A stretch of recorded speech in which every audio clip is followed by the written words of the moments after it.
C'est notre adoration au Père. C'est aussi notre confession de foi. Tu es le commencement et la fin de ce culte, car nous sommes là pour toi. C'est toi qui nous as attirés en ce lieu. C'est toi qui as rendu possible ce culte. Du début à la fin, que tout soit pour ta gloire. Absolument tout. Que tout soit pour ta gloire. Merci Saint-Esprit, car c'est par toi seul que cela est possible. Tu es sur terre pour glorifier Jésus. Tu es dans nos vies, dans l'Église, en ce jour, pour glorifier Jésus. Nous comptons donc sur toi. Conduis-nous en toutes choses. Conduis-nous dans toute la vérité. Révèle-nous ta parole. Parle à chacun de nos cœurs. Éclaire-nous, enseigne-nous, convainc-nous, corrige-nous, instruis-nous. Et que nous ne ressortions pas de ces moments tels que nous sommes venus, mais complètement remplis et transformés pour la gloire de Jésus-Christ seul. Amen.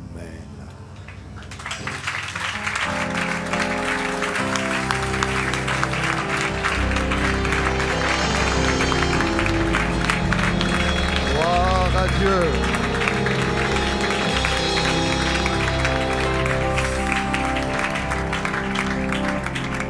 Alléluia. Shalom bien-aimés, frères et sœurs.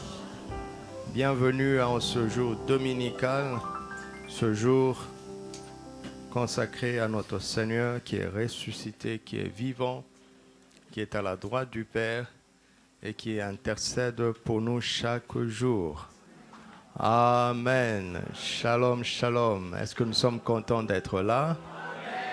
Bienvenue dans la présence du Seigneur. Amen. Nous sommes heureux d'accueillir pour la première fois le couple au télé au culte.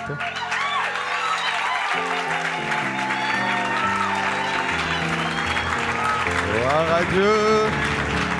Souris un peu là. Asseyez-vous. Donc vous allez vous lever quand on va accueillir les nouveaux. Nous vous accueillons comme Christ nous accueille. Alléluia. Vous êtes bénis et vous le resterez. Amen. Nous saluons la famille des mariés. Nous reconnaissons l'ancien qui est là. Merci beaucoup. Nous reconnaissons aussi nos frères. Je ne sais pas s'ils sont du Togo ou du Maroc. Frère Jacques et frère Dame qui sont là.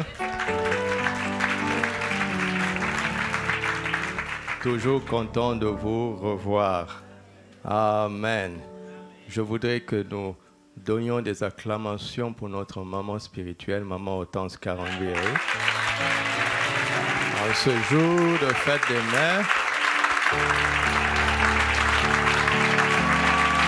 Amen.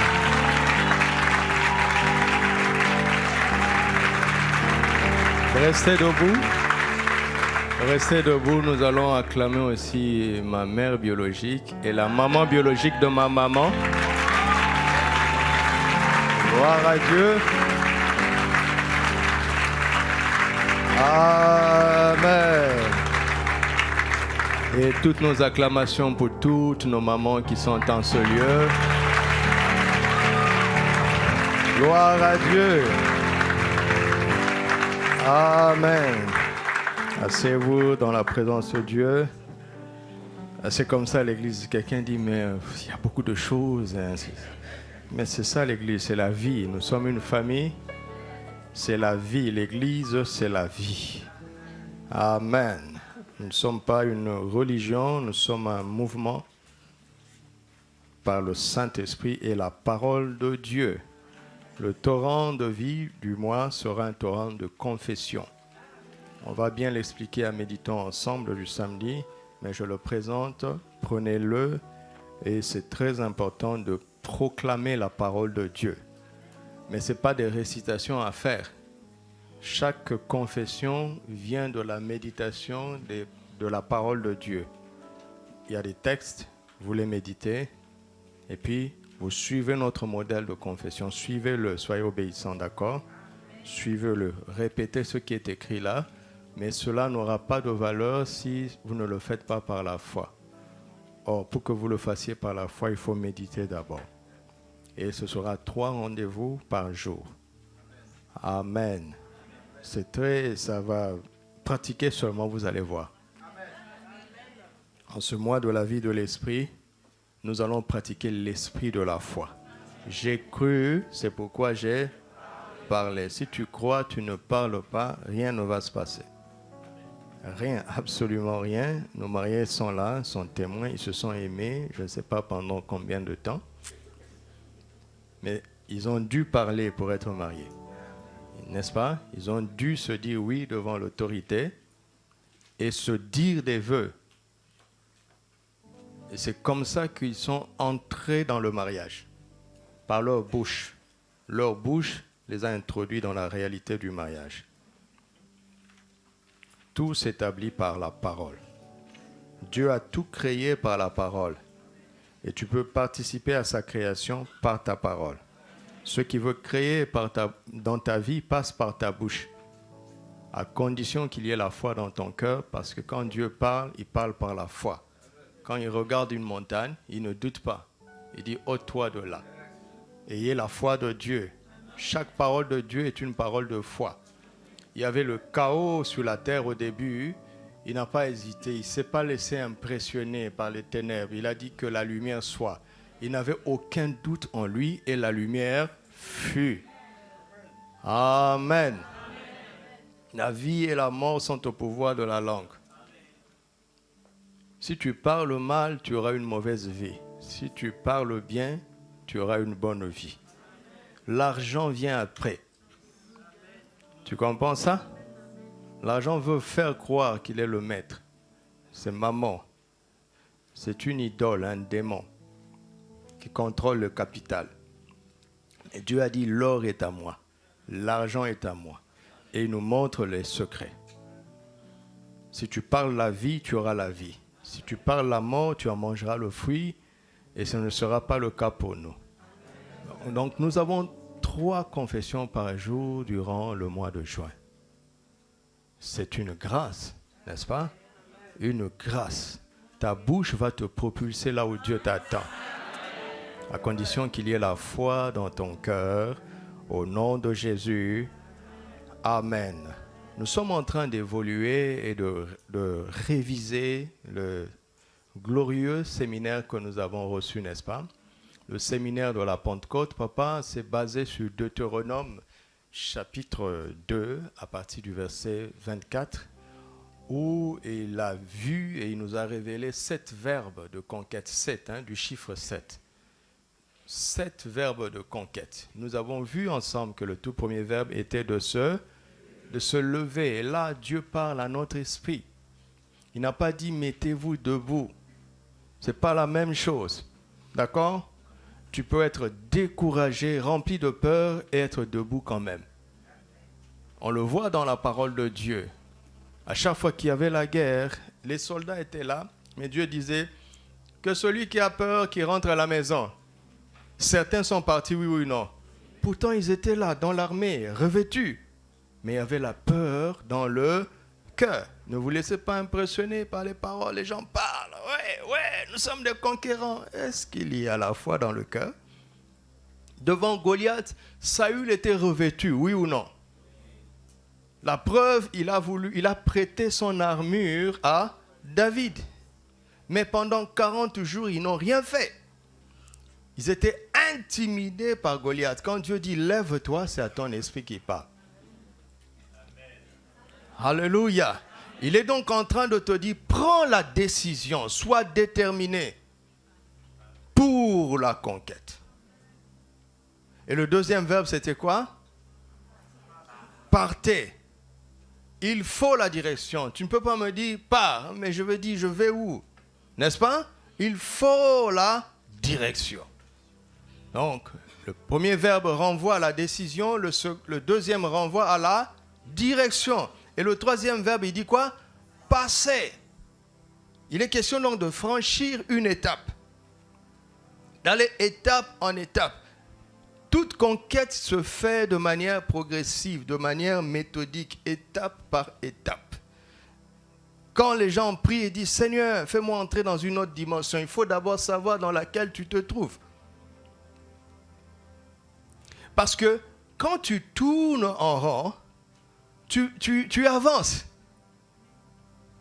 Mais après un certain temps, tu reviens à la case départ. Tu n'es pas passé à une autre dimension. Le fait de bouger n'est pas signe de progrès. La seule manière de savoir qu'on n'a pas progressé, c'est de savoir d'où on part. De telle sorte que si à la fin de la course, on revient à la case départ, on va voir qu'on a perdu du temps, on a perdu de l'énergie, on a perdu beaucoup de choses. Quand il dit passer, il faut savoir où tu es d'abord. Il faut savoir mesurer ses progrès. Et je vous ai montré comment l'ennemi aime nous leurrer, nous impressionner. Ta situation financière n'a peut-être pas évolué, mais tu sens en toi que tu es plus obéissant envers Dieu. Avant, tu n'allais pas à l'église. Maintenant, tu viens à l'église. Tu prends plaisir à la parole de Dieu. Tu as confiance en Dieu. Tu te décourages moins. Amen. Tu ne mens plus. Avant, tu le faisais. Mais tu es en train de progresser. L'ennemi prendra son temps à zoomer le domaine qui semble stagner. Mais ça, c'est le visible. Si tu changes l'invisible, ça finira par se voir. Ton progrès visible doit commencer dans l'invisible. Tout progrès public doit commencer dans le secret. Alléluia. À quel niveau te trouves-tu aujourd'hui? À quelle dimension te trouves-tu pour passer? Et avec Christ, on commence dans la gloire pour aller de gloire en gloire. Quand le Saint-Esprit nous conduit, on part de gloire en gloire. On ne part pas du mal au bon. Ça, c'est la nouvelle naissance qui règle ce problème. Amen. Tu as compris ce que j'ai dit? Je viens de dire quelque chose de très important. C'est la nouvelle naissance qui nous fait passer des ténèbres à la lumière. Amen. Le Saint-Esprit n'est pas là pour ça. Avec lui, le minimum, c'est la gloire. Et nous allons de gloire en gloire. Mais la gloire, ça ne veut pas dire le bling-bling. Oh, quel mensonge, quelle ignorance. Avoir une cravate en or, des chaussures à diamants, ce n'est pas glorieux. Ce n'est pas la gloire. La gloire est d'abord la nature de Dieu. Christ en nous, c'est quoi, hein?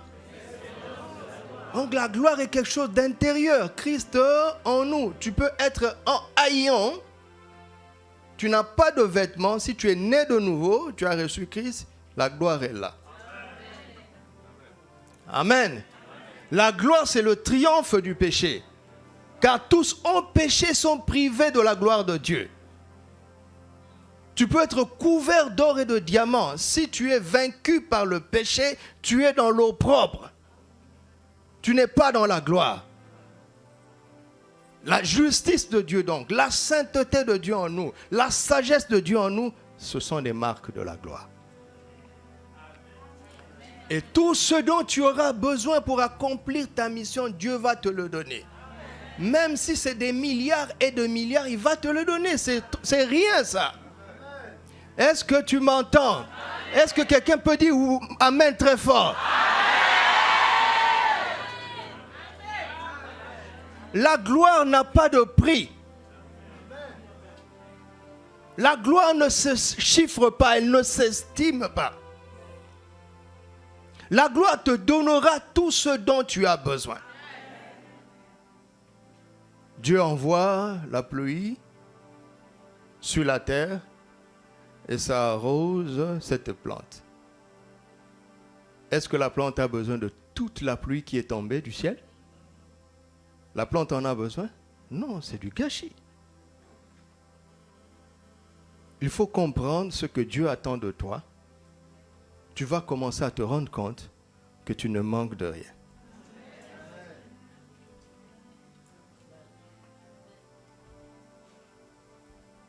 Dieu ne te donnera pas ce dont tu n'as pas besoin.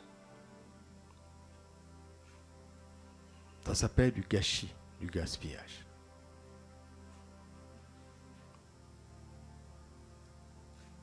Et après, il nous entraîne à mieux gérer ce que nous avons pour nous donner un peu plus. N'est-ce pas? Car celui qui est fidèle il fera quoi? Voilà. Tout le monde veut passer à l'étape de beaucoup. Dieu regarde ce que tu fais avec le peu. Soyons intelligents, s'il vous plaît. Par définition, un enfant de Dieu ne peut manquer de rien. À moins que Dieu, ton Père, soit méchant. N'est-ce pas? Est-ce que Dieu est méchant? Alors, si tu as l'impression de manquer, assieds-toi, commence à réfléchir. Pose les bonnes questions au Seigneur et tu seras étonné. Et tu vas commencer à vivre dans le contentement, c'est-à-dire être content de ce que tu as pour le moment, car ça suffit. Dire à quelqu'un, ça suffit.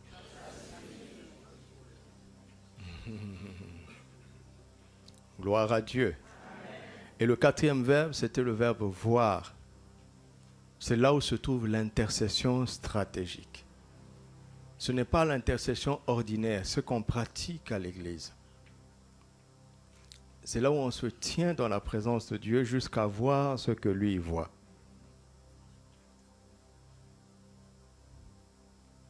C'est très important ça. Le cinquième verbe ici, il dit « je livre ». Mets-le-moi, tout le monde va voir. Vois, je livre entre tes mains tes ennemis. Il ne faut pas commencer la guerre, la conquête, sans avoir vu que Dieu a déjà livré. C'est-à-dire, un conquérant de Dieu entre sur le ring avec la vision que son adversaire est KO. Mais l'adversaire est en train de faire ça. Je dis, mais oui, ça c'est mes yeux qui voient ça. Mais mon cœur t'a déjà vu par terre. À travers la foi, Satan est par terre. Il est KO, vaincu, dépouillé. Dépouillé. Tout, n'importe quel démon qui est devant toi procède par l'illusion.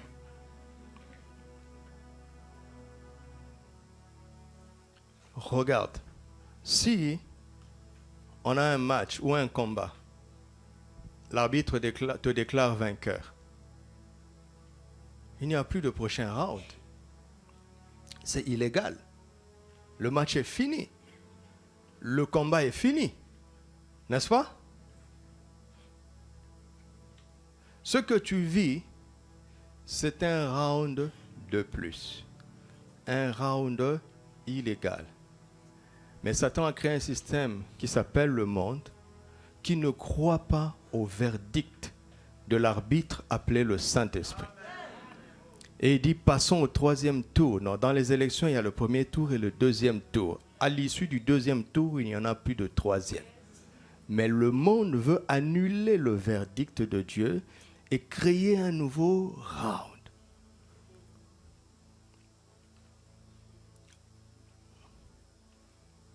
Dieu dit, c'est pas grave. Ce qui importe, c'est ce que toi, comment toi tu vois. Quelle est la vision qui te conduit? Il a dit à notre père Abraham, regarde au nord, au sud, à l'est et à l'ouest. Tout le pays que tu vois, je te le donnerai. Jusqu'où tu vois ce que Dieu a fait. Ça ne dépend pas des circonstances, ça dépend de la vision et cette vision s'appelle tout simplement la foi.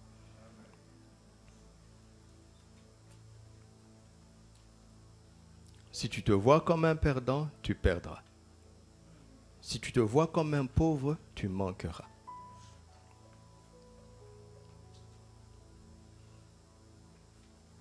Tu m'entends? Si tu te vois comme une personne indigne, tu auras ce qui est indigne. Si tu te vois comme une personne sans valeur, tu hériteras des relations sans valeur. Parce que tu vas toi-même t'exclure des choses qui ont de la valeur. Le problème, ce n'est ni le diable, ni le monde. Que vois-tu? Que vois-tu de toi-même? Et Dieu a voulu entraîner un jeune homme appelé Jérémie. Il a été établi dans le sein de sa mère, prophète des nations. Vous m'entendez? C'est-à-dire que la seule manière pour Jérémie d'échouer, c'est de ne pas naître. S'il naît, c'est fini. Tu comprends? Tu comprends? S'il naît, c'est fini. C'est pour ça que l'avortement est quelque chose de grave. Tu ne sais pas quelle destinée tu as portée. Si la maman de Jérémie avait avorté Jérémie, c'était des nations qui en étaient privées, qui étaient privées d'un prophète authentique. Voici Jérémie à maintenant l'âge d'adolescent. Alors la parole de l'Éternel se révèle à lui. Dieu lui exprime le plan, non seulement le plan qu'il a pour lui, mais le plan qu'il avait déjà fini avant sa naissance. C'est pourquoi avec assurance, Jérémie peut nous dire, je connais le projet que j'ai formé pour vous. Projet de paix et non de malheur, afin de vous assurer un avenir plein d'espérance. Il est bien placé pour le dire.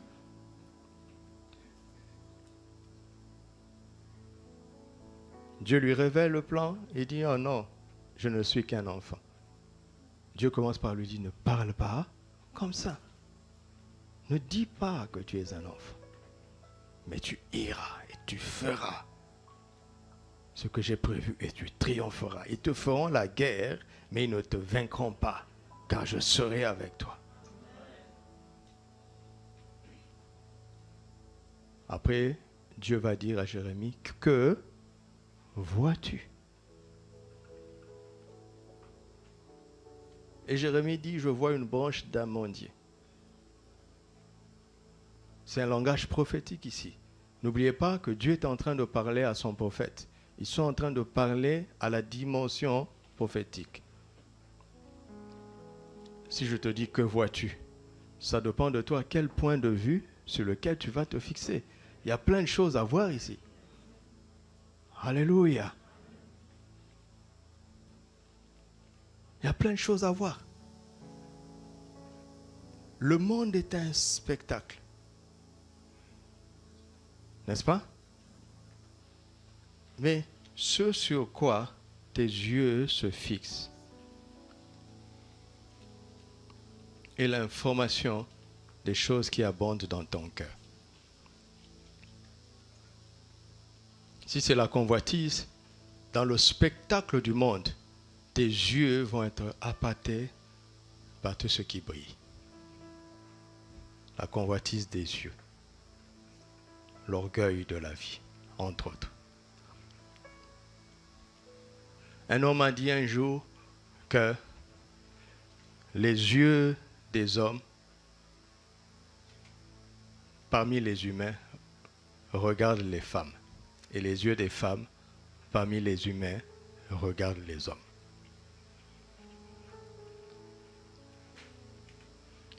C'est la couleur de ton cœur qui va déterminer ce que tu voudras voir. Il y a tout à voir. Il y a les poubelles, il y a les jardins. Il y a les riches, il y a les pauvres. Il y a les arbres, il y a les immeubles. D'accord? Même sur Internet, il y a des choses édifiantes et il y a des choses obscènes. Ton clic ne dépend pas de ce qu'on te propose, mais de ce qu'il y a dans ton cœur. Donc n'accuse pas celui qui propose des choses obscènes. Traite la convoitise dans ton cœur et tu ne cliqueras plus. C'est étrange. Dieu dit à Jérémie, que vois-tu? Mais il y a plein de choses à voir. Mais Jérémie se fixe sur une branche d'amandier et Dieu dit, tu as bien vu. Est-ce que Dieu peut te dire que tu as bien vu? Dieu prend-il plaisir à ce qui attire ton regard? Il a dit à son prophète Samuel, l'homme regarde à l'apparence, mais l'Éternel regarde au cœur.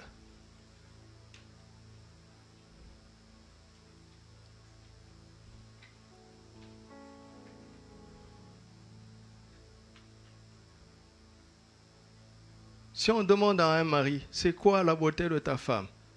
Est-ce son visage ou son cœur? Si c'est le visage, tu te trompes. Parce qu'un mauvais cœur peut avoir un très beau visage. Mais un bon cœur ne peut pas avoir un mauvais visage. La beauté intérieure finit toujours par transparaître. Alléluia. Et Dieu acclame Jérémie. Il lui dit, tu as bien vu. Que Dieu t'acclame ce matin. J'aimerais qu'il t'acclame. Il lui dit, tu as bien vu car je veille sur ma parole pour l'exécuter. Nous, eux, c'est Dieu et son prophète. Ils parlent le langage prophétique. Et nous, on regarde et dit, mais c'est quoi ce charabia? Nous allons essayer de comprendre leur langage. Seigneur, lui, il a vu une branche d'amandier. Toi, tu parles de ta part. Où est le rapport? Où est le rapport? Il dit, je veux vous dire. Parce que l'amandier est l'un des arbres le plus précis en matière d'annonce de saison.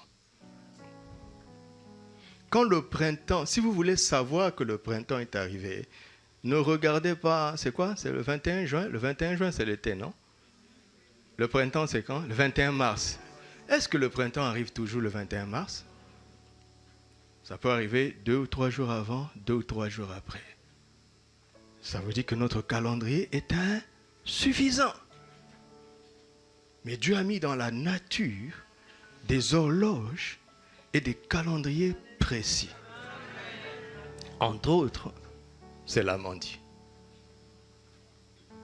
Dans la région de l'Orient, leur horloge en termes de saison, c'est l'amandier. Il y a un arbre chez nous dont on ne mange pas le fruit, qui est précis.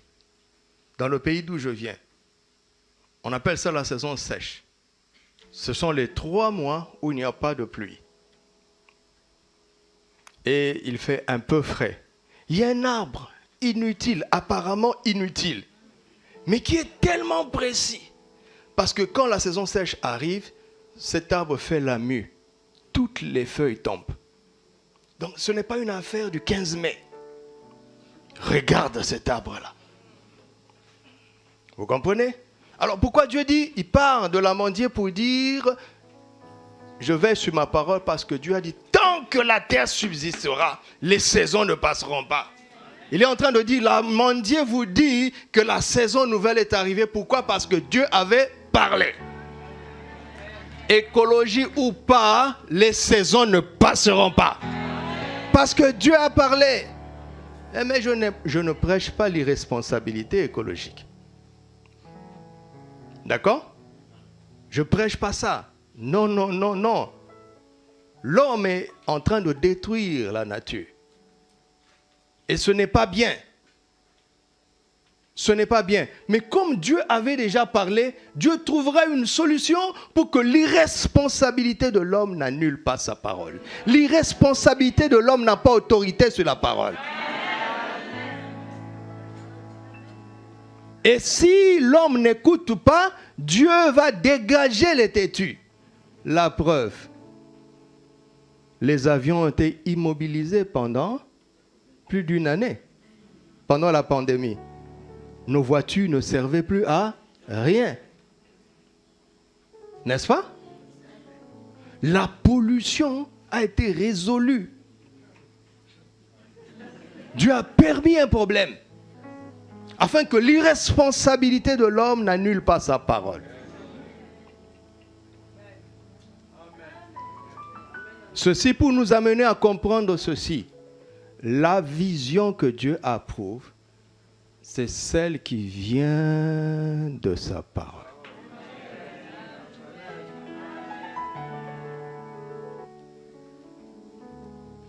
Viens pas m'inventer.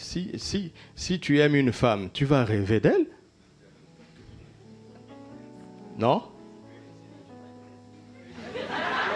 Mais c'est vrai, c'est naturel. Ce que tu n'as jamais vu, tu ne peux pas en rêver. Tu n'es jamais allé à New York, tu rêveras jamais de New York, sauf des séquences que tu as vues soi-disant dans les films. Donc nos rêves ne sont pas fiables. Ils ne sont pas fiables. Si tu détestes quelqu'un, un jour tu vas faire un cauchemar, parmi les gens qui t'attaquent, il y aura ce gars-là.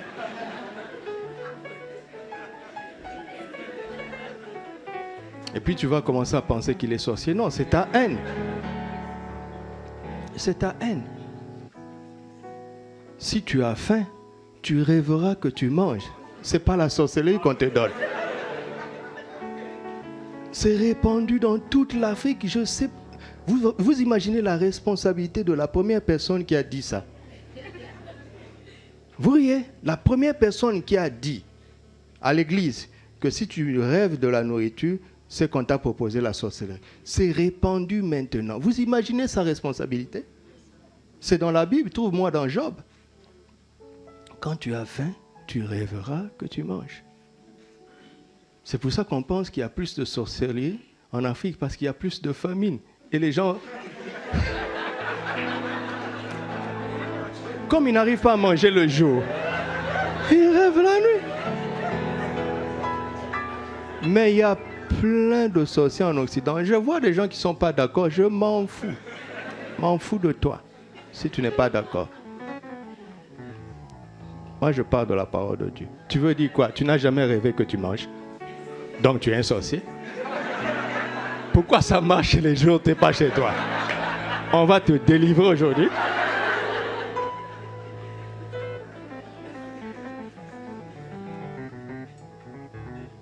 La vision plénitude de vie vient du psaume 119, verset 96. Je vois des bornes dans tout ce qui est parfait. Ta parole n'a pas de limite. Colossiens 2:10. Nous avons tout pleinement en Christ. Ça vient de la parole de Dieu. Je ne me suis pas assis pour inventer une vision et créer un ministère. Tu t'es déjà nommé ministre dans ton pays et tu te donnes un portefeuille.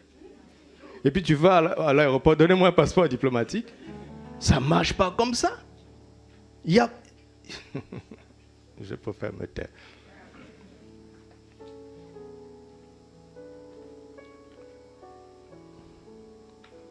D'accord. Vois, je livre tes ennemis entre tes mains. Et il poursuit en disant, je vais répandre la terreur. Ben, c'est extraordinaire. Tu es assis là. Dieu a combattu pour toi. Il a vaincu pour toi. Et il a su ta promotion lui-même. Les gens commencent à avoir peur de toi. Les gens commencent à te suivre. S'il fait ça, ça veut dire qu'il prépare tel coup. Mais quel coup? Quel coup? Quel coup? C'est parce qu'ils ont vu que partout où tu passes, tu triomphes. Alors la jalousie commence à leur dire, c'est un manipulateur. Mais quelle manipulation? Moi-même, je ne comprends pas. C'est comme s'il y a quelqu'un qui m'ouvre la voie. Acceptez ça seulement. Je ne comprends pas l'Église. L'équipe nationale va sur le terrain et triomphe. Vous savez qu'on va les payer. Vous savez, non? Vous ne savez pas ça? L'État va leur donner de l'argent. On ne va rien vous donner. Mais vous chantez, oui, on a gagné, on est des champions. Tu as eu quoi? Rien du tout.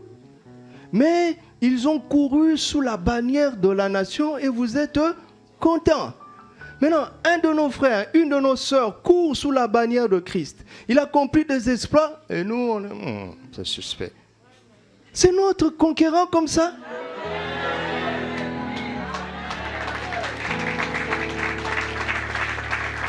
C'est notre victoire. Parce qu'il a couru sous la bannière de Christ. C'est notre pays comme ça, le royaume des cieux. Ou bien tu te prends encore pour un Gabonais, un Togolais, un Camerounais. Tout chrétien que tu es, tu te regardes encore comme un Soudanais. Mon Dieu, quelle ignorance.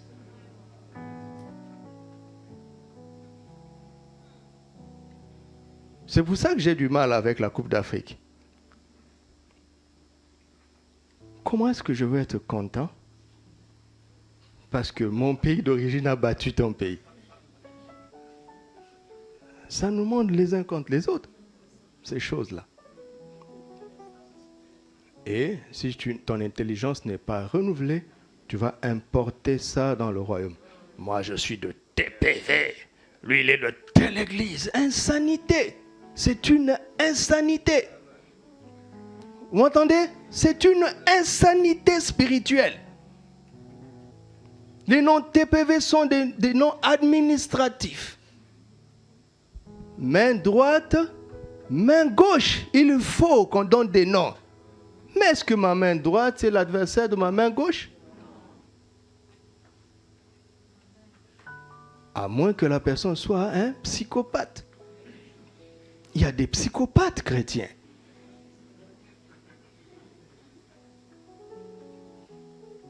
Qu'est-ce que tu vois?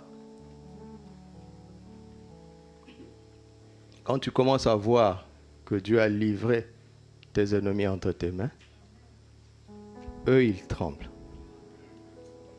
Dieu répand la terreur. C'est à l'issue de ça qu'il faut commencer la guerre. Ça fait 2 semaines que je vis avec ce verset. Je dis, oh Seigneur, c'est pour ça que... Comment est-ce que Dieu peut dire à Moïse, commence? Vous imaginez? Ça veut dire que tout ce qu'il a fait en Égypte, c'était pas encore, il n'avait pas encore commencé. Vous entendez la parole de Dieu? C'est 40 ans plus tard. On n'avait pas encore commencé. Pour Dieu, quand tu n'as pas vu ça, tu ne peux pas commencer. Parce qu'à chaque conquête, il y a une guerre. C'est-à-dire une opposition, une résistance. L'adversaire sait qu'il est vaincu, mais il compte sur des éléments de la chair en nous pour juste retarder la manifestation de sa défaite. Satan ne rêve pas de victoire. Vous savez ça? Vous ne saviez pas ça, hein? Il ne rêve pas de victoire.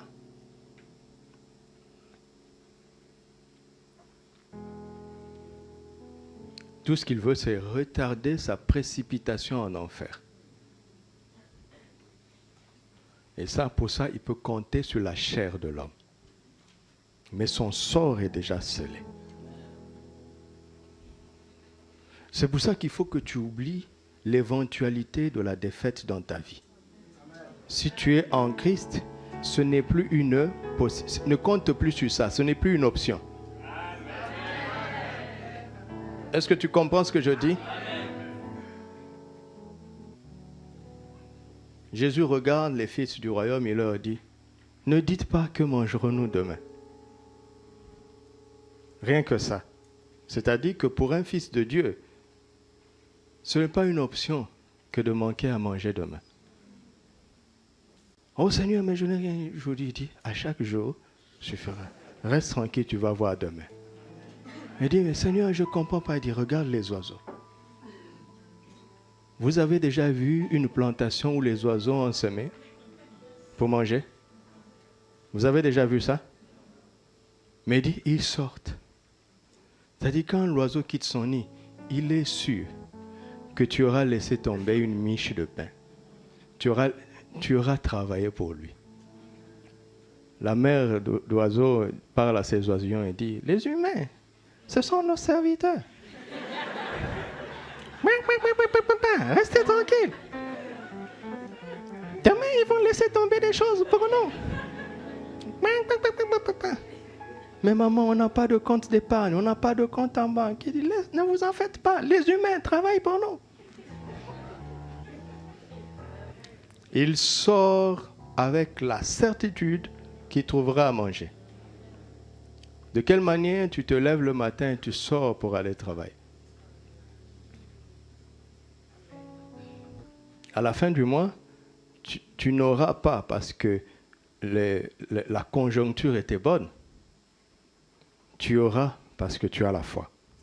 Amen. Et à partir de ta foi, Dieu va créer les circonstances favorables. À partir de ton inquiétude, Dieu ne pourra pas créer des circonstances favorables et le voleur viendra voler ce qui est disponible. Vous avez déjà vu un voleur dans une maison inachevée, inhabitée, inoccupée? Il n'y a rien à prendre là-bas. Est-ce que je vous parle? Quand Jésus dit que il parle à ses brebis et il dit le voleur vient, non, ça veut dire quoi? Tu es tellement rempli de bonnes choses. Satan voit ça, toi-même tu ne vois pas. Tu pleures, Seigneur, je ne suis rien, je n'ai rien. Satan dit, Amen. Vous avez déjà vu un voleur aller voler dans une maison inachevée, inhabitée, inoccupée, inéquipée? Vous avez déjà vu? Et puis on l'arrête pour vol. Il dit, mais oh, je n'ai rien volé. Il n'y a rien à prendre ici. Donc s'il vient chez toi, ça veut dire que tu es plein aux as. Mais est-ce que tu vois ça? Je suis sérieux, hein? Est-ce que tu vois ça?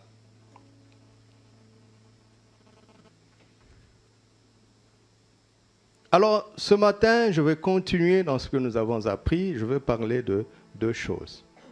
La foi et l'onction, deux mesures spirituelles indispensables en vue de la conquête. Alléluia. Amen.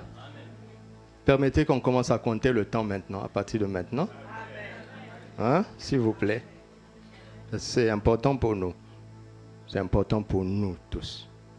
La foi et l'onction sont deux mesures spirituelles indispensables en vue de la conquête. Indispensable. Quand Dieu dit que c'est lui qui livre, mais il te demande d'aller combattre,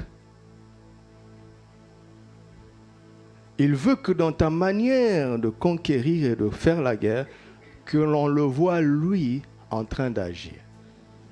Et quand Dieu agit, il n'y a que la victoire Rien que la victoire, parce que Dieu ne peut pas échouer. C'est nous qui combattons, mais c'est Dieu qui a déjà livré. Ne t'amuse pas d'aller combattre un adversaire que Dieu ne t'a pas livré. Tu vas être chicoté sérieusement. Mais si Dieu a livré, tu ne peux pas échouer. Pourquoi?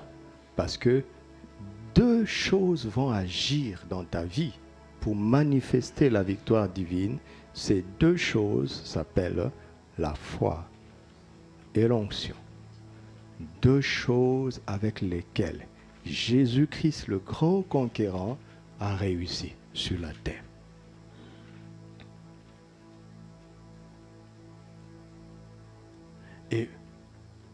Et de manière étonnante dans la Bible, ces deux choses sont exprimées en termes de mesure, alors que ce sont des choses spirituelles. J'ai un livre d'un rabbin juif, il était donc rabbin dans le judaïsme, c'est-à-dire qu'il est devenu un enseignant du judaïsme, de la Torah, et à l'issue de ça, il a rencontré Jésus. Et il est devenu chrétien. Donc, il a la connaissance de la Torah, comme l'avait Saul de Tarse. Maintenant, avec la révélation de Christ, il est franchement efficace. Et j'ai découvert en le lisant qu'en fait, sa formation naturelle, c'est un physicien. Il est un physicien de formation. C'est-à-dire les études naturelles qu'il a faites sont des études en physique et il est allé très loin en physique d'ailleurs. Et il explique, il dit, est spirituel toute chose qu'on ne peut pas mesurer dans un laboratoire, c'est-à-dire de manière naturelle. Il dit les choses spirituelles, il n'y a aucun laboratoire au monde, il n'y a aucune unité de mesure au monde pour mesurer cette chose-là. On ne peut pas mesurer la foi dans un laboratoire. On ne peut pas mesurer l'onction dans un laboratoire. On peut prélever ta température, n'est-ce pas? On peut prélever la tension, n'est-ce pas? Ton rythme cardiaque et consort.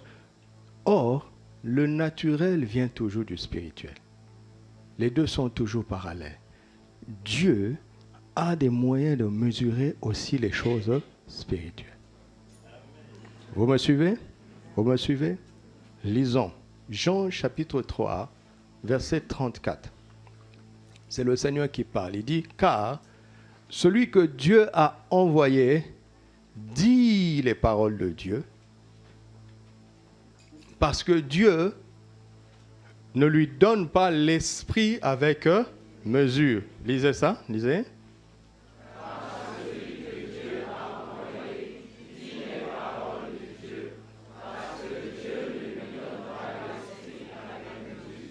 Nous voyons ici la notion de mesure de l'esprit.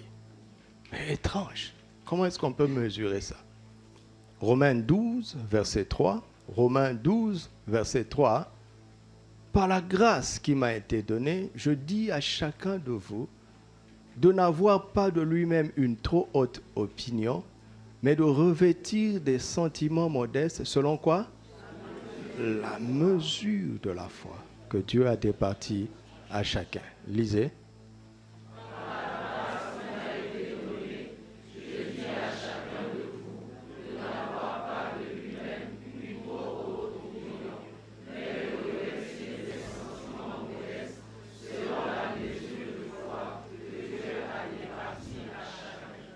Nous avons donc ici deux mesures, n'est-ce pas? Possibles dans les choses de l'esprit, dans le royaume des cieux. Il y a la mesure de la foi et il y a une mesure de l'esprit.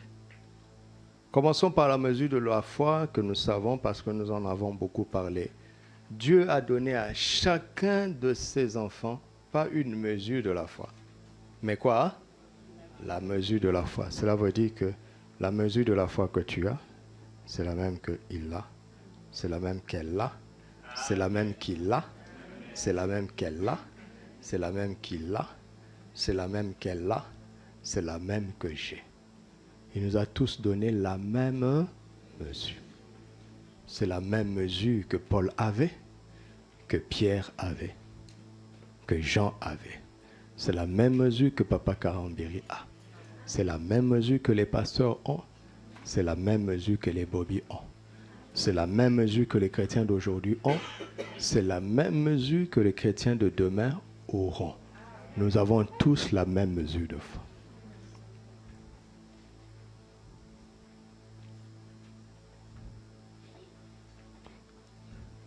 Cependant, en Jean 3, verset 34, Jésus parle de l'esprit avec mesure. Sachant que le Saint-Esprit est une personne.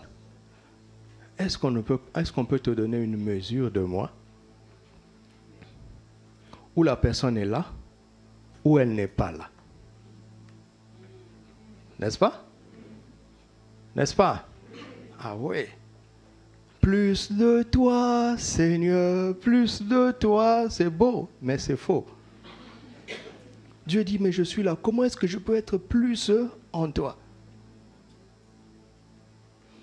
Ou bien c'est le 3/4 de Jésus qui se trouve en toi? C'est le 3/4?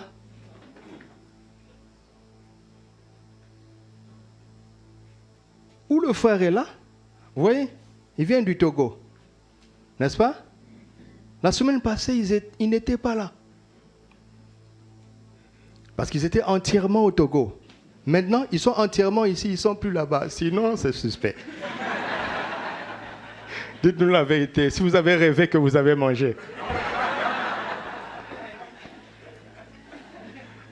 Le Saint-Esprit est là ou il n'est pas là.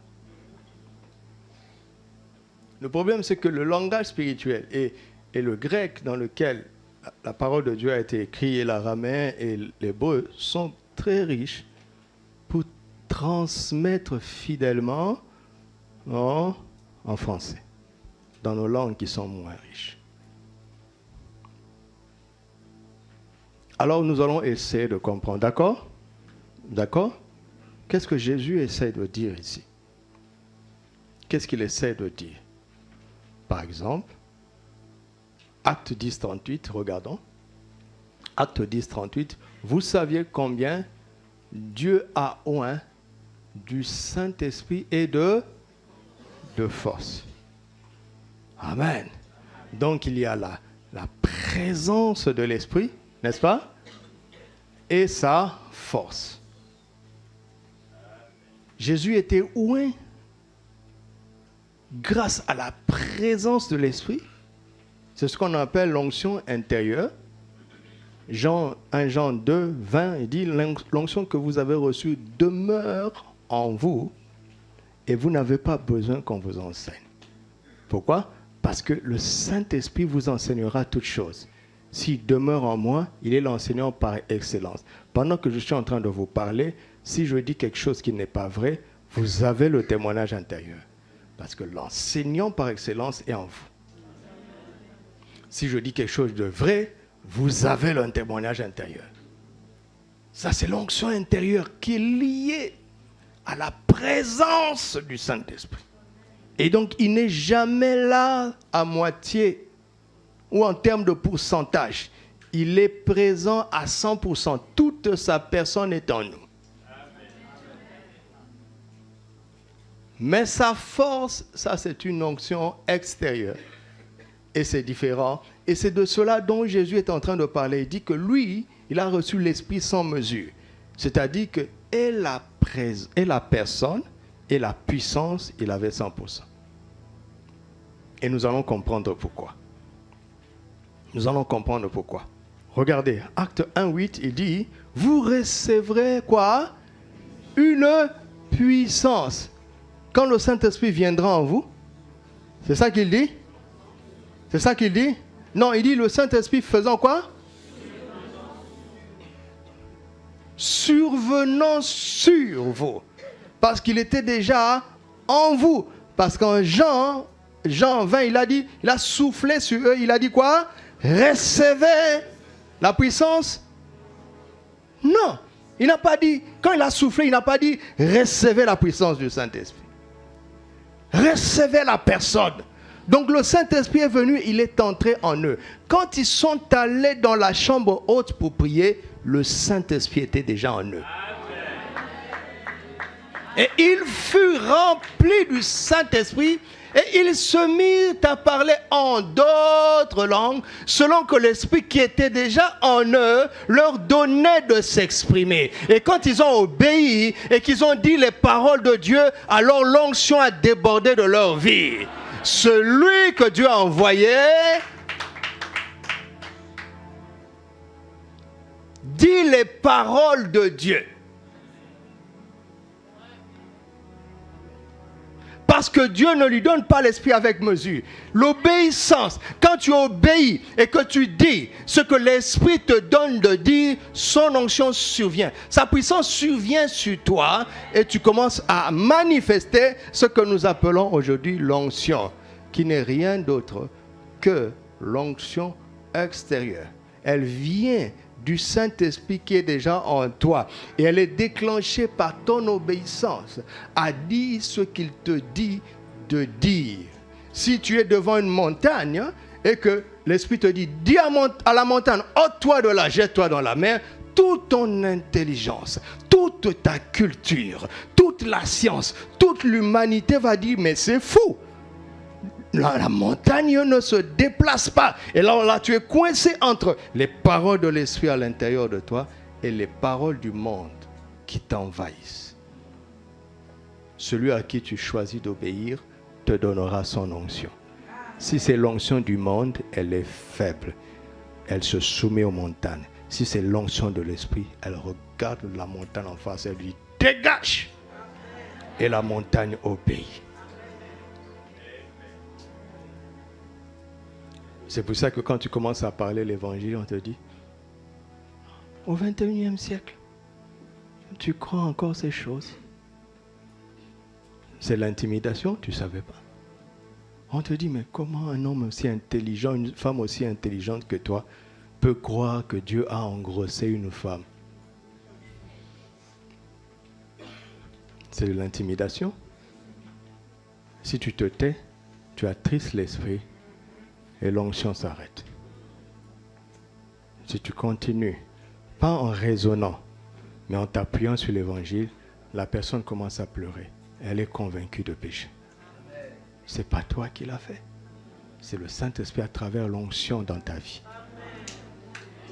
Même les savants fléchissent les genoux. Croire en Jésus est un acte tellement simple.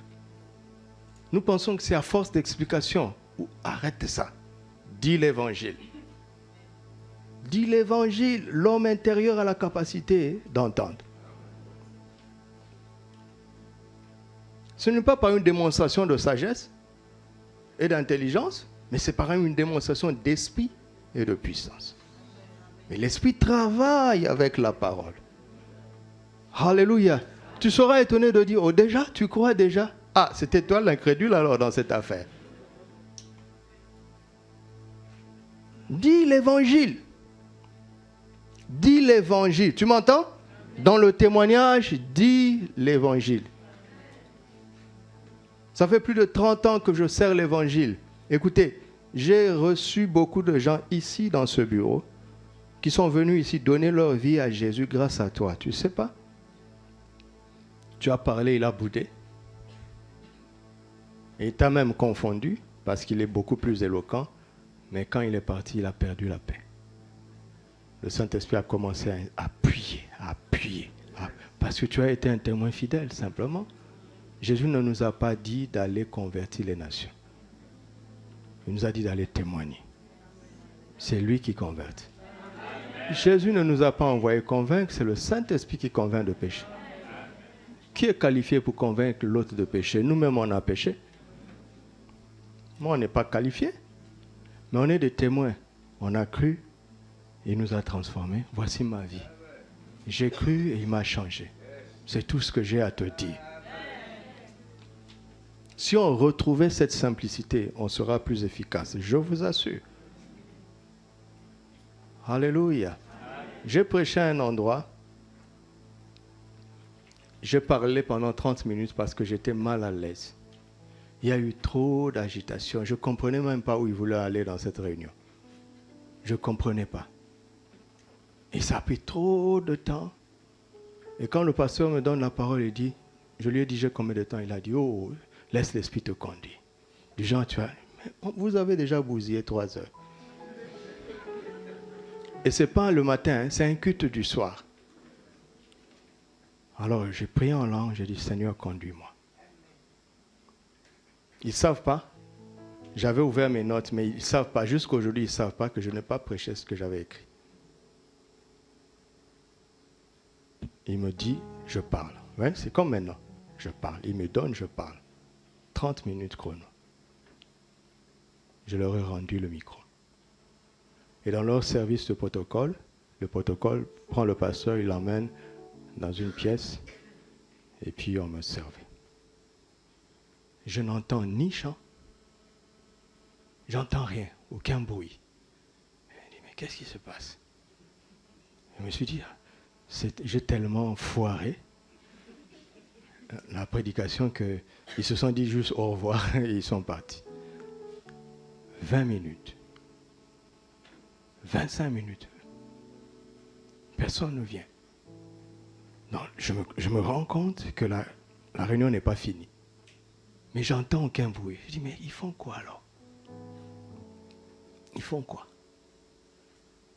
Et 30 minutes plus tard, le pasteur lui-même est venu. Il s'est assis là où j'étais. Il ne dit rien. Moi aussi, j'ai rien à dire.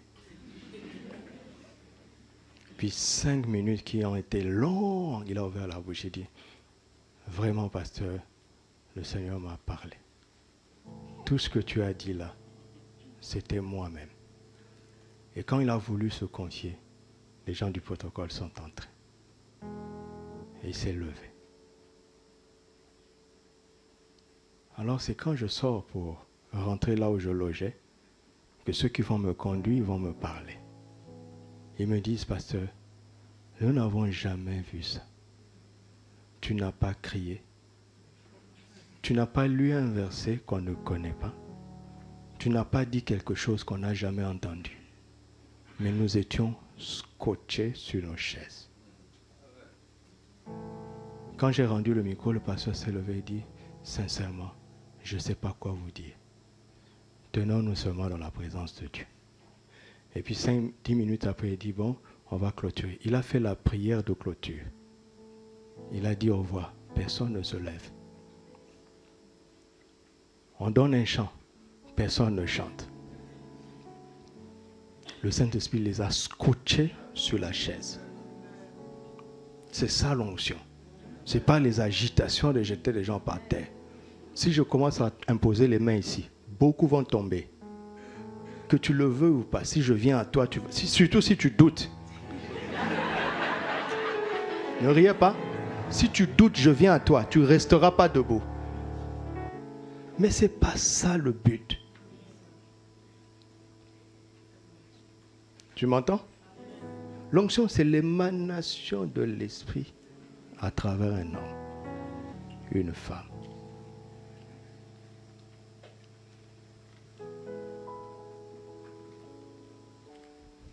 Regardons certains éléments. Regardons comment ces deux mesures spirituelles nous sont données.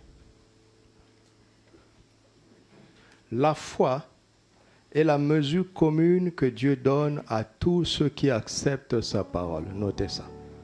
La foi est la mesure commune que Dieu donne à tous ceux qui acceptent sa parole. L'onction est la mesure croissante que Dieu donne à ceux qui acceptent sa mission. Vous entendez? Vous entendez? La foi est une mesure commune.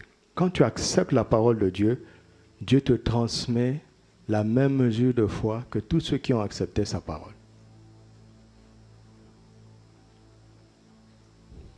Maintenant, quand Dieu veut confier une mission à quelqu'un, il lui donne une mesure appelée l'onction. Pourquoi? Parce que la foi, notez encore, est la mesure des possibilités divines dans la vie d'un homme. La foi est la mesure des possibilités divines dans la vie d'un homme, tandis que l'onction est la mesure des capacités divines dans la vie d'un homme. Vous m'entendez? Vous m'entendez? Que je répète? La foi est la mesure des possibilités divines dans la vie d'un homme. L'onction est la mesure des capacités divines dans la vie d'un homme.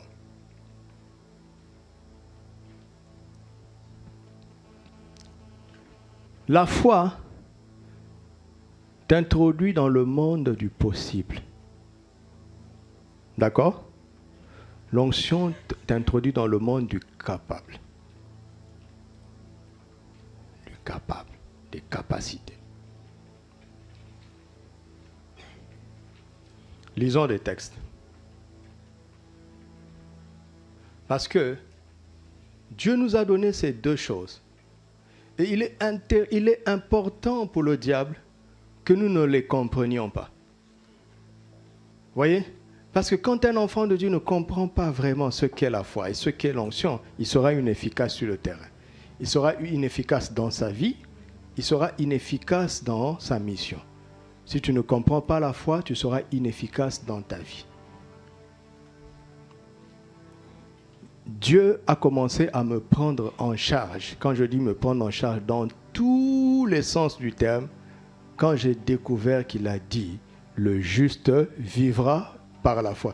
Depuis mon enfance, on m'a éduqué pour aller à l'école, pour avoir un grand diplôme, pour être quelqu'un d'important, afin d'avoir de l'argent, pour avoir une bonne qualité de vie. Tu es peut-être chrétien, mais si ton intelligence n'est pas renouvelée, c'est ça la pensée profonde, c'est ça la motivation profonde. Parce que le monde système fonctionne sous le système de maman, le capital. Et quand j'ai atteint un niveau de vie où j'étais perdu économiquement, financièrement parlant, c'était la catastrophe, le désespoir, j'ai redécouvert un texte que je connaissais. Mon juste vivra par la foi. J'étais en train de lire et de me plaindre devant Dieu. Bam! Ce verset est venu. Et l'Esprit m'a posé la question, est-ce que tu as la foi? J'ai dit, Seigneur, si je n'avais pas la foi, je ne serais pas en train de prier. Alors il m'a répondu, alors tu as ce qu'il faut pour vivre. Amen. Tu n'es pas encore convaincu.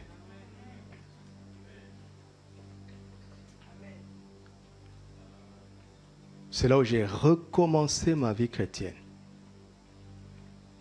En fin 2002. On est en 2024. Et je commençais à vivre des choses étranges que je vis jusqu'aujourd'hui. Comment je déclenche des solutions dans ma chambre, devant l'auteur de ma foi.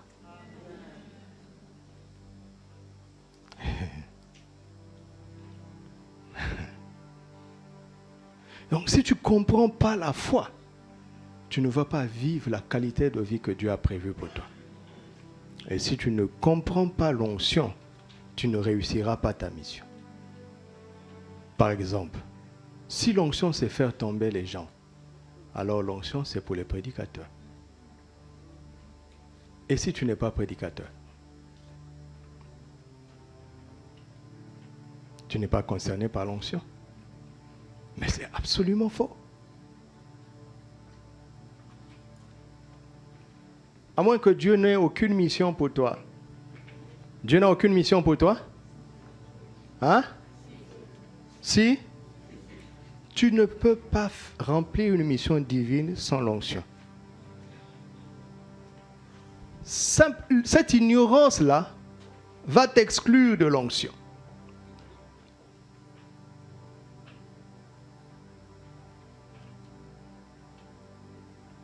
Vous m'entendez?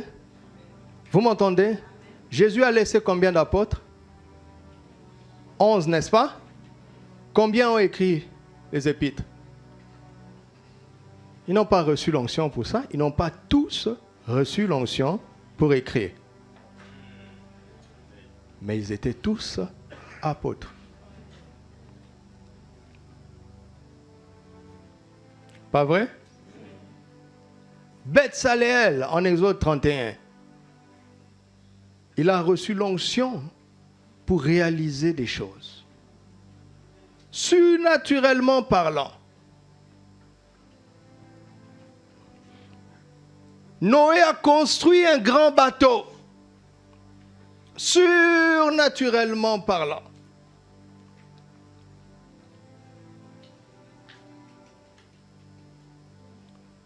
Aucun homme n'est capable de réaliser la plus petite mission que Dieu lui confie sans son onction. Nous avons tous besoin d'onction. Qui a besoin d'onction? Voilà, c'est bien. Maintenant, abandonne les idées reçues. C'est ça qui bloque l'action de l'Esprit en toi. Je vous ai déjà raconté. Moi, j'avais un pasteur qui criait. Et il était obligé de changer sa Bible à chaque fois. Parce qu'il secouait sa Bible, la parole de Dieu, et ça se déchirait. Mais quand tu es jeune, tu imites. Quand j'ai commencé à prêcher, c'était la même chose. Et un jour, le jour où j'avais la plus grande réunion à l'époque, c'était une trop grande responsabilité pour moi. J'ai pris 3 jours dans le jeûne et dans la prière. Je suis sorti de là avec une seule parole. Le Seigneur m'a dit, sois toi-même. Donc je suis venu, j'ai parlé comme je parle. Les gens pleurent. Les malades sont guéris. Les gens tombent. J'avais 19 ans. J'ai commencé à découvrir l'onction. La manière dont l'onction va agir chez moi, ce n'est pas la même dont elle va agir chez toi. Parce que si Dieu t'a appelé à être un instituteur d'école primaire, l'onction qui doit agir chez toi est différente de celui qui enseigne à la fac. Donc arrête de copier ce que l'autre fait. Oh non, le pasteur était habillé en veste blanche et il a eu beaucoup de miracles. Toi aussi, le jour où tu vas prêcher, tu portes une veste blanche et il n'y a aucun miracle. Parce que tu t'es appuyé sur le costume. Et ça n'a rien à voir. Laisse-le avec son costume. Parce que lui, il ne s'est pas appuyé sur ça. Il se trouve que ce jour-là, il s'est habillé comme ça et les gens ont fait une association. L'onction vient du Saint-Esprit. Quel que soit le domaine. Quel que soit le domaine. Vous connaissez les lézards? Vous connaissez un lézard? Un lézard entre partout, même dans les palais royaux. C'est ça, c'est son onction. Mais c'est pour toi que je parle.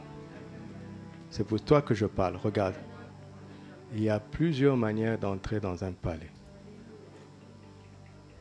D'accord? Soit en faisant des exploits intellectuels, soit en jouant simplement de la harpe, soit en étant un expert, en passant la serpillière, soit en étant une bonne cuisinière. Vous savez, une chose étrange, c'est que quand on se tient devant le roi, on oublie notre CV. N'est-ce pas? Le mendiant qui a accès au roi et le premier ministre deviennent importants. Quand ils sortent de la présence du roi, le mendiant devient respectable aussi, autant que le premier ministre.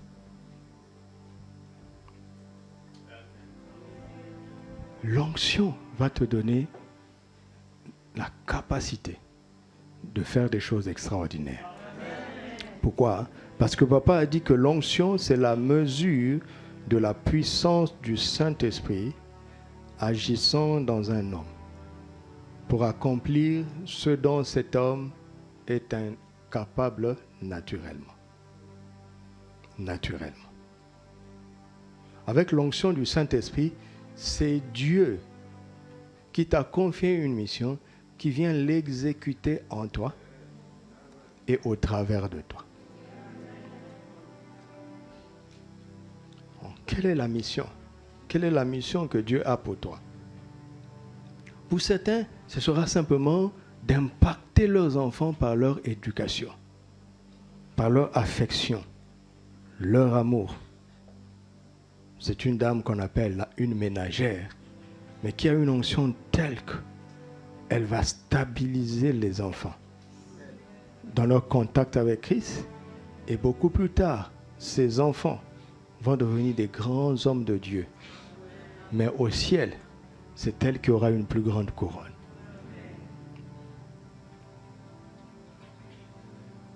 Pour être un bon mari chrétien, c'est parce que vous ne lisez pas bien la Bible.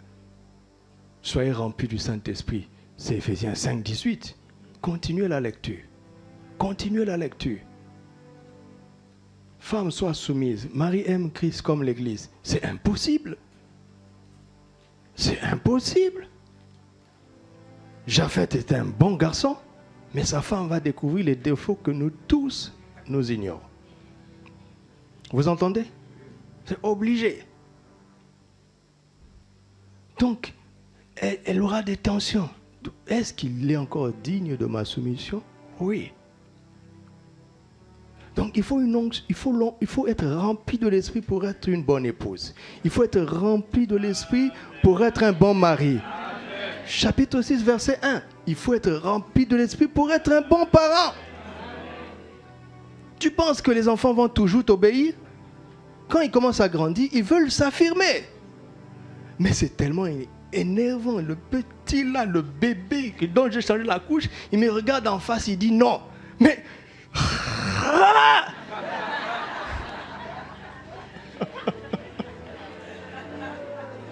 Et il te donne des leçons.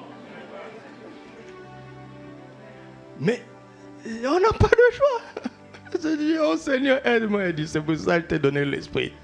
Sois rempli de l'esprit. Et tu continues la lecture pour être un bon travailleur. Nous sommes toujours dans le chapitre 6, suis-moi. Tous les chefs ne seront pas de bons chefs. Pour avoir une bonne attitude envers ton maître, il faut être rempli de l'esprit. Quand toi, tu deviendras boss, c'est là où tu vas comprendre. C'est facile de critiquer les chefs. Mais le jour où tu vas arriver là-bas, tu vas comprendre. Et pour rester un bon chef, il faut être rempli de l'esprit. Maintenant, pour lutter contre les principautés, les dominations, les esprits méchants dans les lieux célestes, on est au verset 10. Tout ça, c'est la conséquence de la plénitude de l'esprit. Parce que quand tu es rempli de l'esprit, il y a une onction qui se dégage de toi et qui fait de toi un mari surnaturel, une épouse surnaturelle, des parents surnaturels, des enfants surnaturels, des citoyens surnaturels, des travailleurs surnaturels, des maîtres, des boss surnaturels. Et dans le monde spirituel, vous regardez les démons, les principautés, les esprits méchants et vous les maîtrisez. Alléluia! C'est l'onction du Saint-Esprit qui fait ça, parce que c'est Dieu lui-même qui devient un mari à ta place, c'est Christ lui-même qui devient une épouse à ta place, c'est Christ lui-même qui devient un père et une mère à ta place, c'est Christ lui-même qui devient un fils, une fille à ta place, c'est Christ lui-même qui devient un serviteur dans l'entreprise à ta place, c'est Christ lui-même qui devient un boss dans l'entreprise à ta place. Et quand les gens de ce monde font des pactes pour envahir, inonder la nation avec leurs pratiques occultes, Christ lui-même, il se lève, il dit à l'esprit méchant, tu vas où? Tu ne bouges pas. Et il le fait à travers toi, et il le fait à travers moi.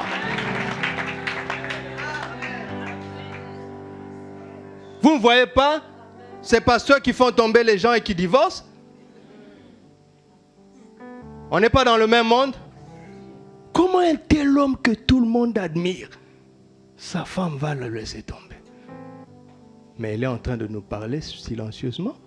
Elle est en train de nous dire sans les mots parce qu'on ne critique pas les oins. Elle est en train de nous dire, ce n'est pas le gars que vous voyez dehors.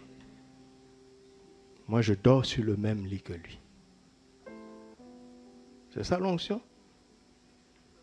Faire tomber les gens et échouer son mariage? Perdre ses enfants? C'est ça l'onction? C'est ça l'onction? Prophétiser ici et corrompre dans la société? Voler l'argent dans la caisse de l'État? Répondez-moi. C'est ça l'onction? Soyons pratiques là. À quoi ça sert de vous impressionner et de me retrouver en enfer? Je ne suis pas fou. Je préfère que vous me minimisiez pourvu que je conserve mon salut. À quoi ça sert? Renouvelez votre intelligence. Peut-être que tu imposeras les mains aux gens, ils tomberont. D'ailleurs, où est-ce que c'est écrit? Ils imposeront les mains aux malades, ils tomberont, et ils se relèveront, ils seront guéris. On a eu des miracles spectaculaires ici. Une phrase dans la prédication, je passe. Maman passe. Même les pères, tout le monde. Et la personne a lambané ça. Chaque semaine, je reçois des témoignages. J'ai dit une parole sous l'onction. À la dernière réunion des ouvriers, Dieu va vous donner des billets gratuits. Chaque semaine, quelqu'un reçoit un billet surnaturellement. Ils sont ici. Est-ce qu'on en fait des tonnes? Ce n'est pas nous. Mais si je n'avais pas prononcé cette phrase, parce que quand ça monte, la tête résonne. Si j'avais fermé ma bouche, vous seriez privé de ça.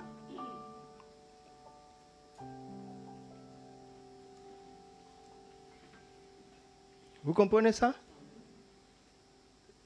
Qui est-ce qu'on envoie en mission à sa propre charge? Personne. Ça n'a pas de sens. Ça n'a pas de sens. Donc, l'onction, ça ne se poursuit pas. C'est là où l'intercession stratégique devient utile. Tiens-toi devant Dieu jusqu'à voir ce qu'il attend de toi. Dis oui. C'est tout ce que tu as à faire. Si tu dis oui et que la mission est en Éthiopie, le billet d'avion sera là, l'hôtel sera là, la nourriture sera là. On appelle ça quoi? Les perdièmes seront là. Les entreprises humaines sont aussi responsables. Dieu ne le saurait-il pas à plus forte raison? Mais ça ne vient pas de manière matérielle. Ça vient à travers l'onction. Regardez Luc 8, verset 1. Regardez Luc 8, verset 1. Ensuite, Jésus allait de ville en ville, de village en village. Faisant quoi? Prêchant et annonçant la bonne nouvelle du royaume. Arrête-toi d'abord là. Arrête-toi.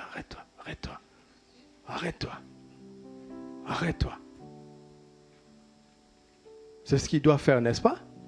On dit, ouais, Jésus le faisait. Regardez la suite. Les 12 étaient avec lui et quelques femmes qui avaient été quoi?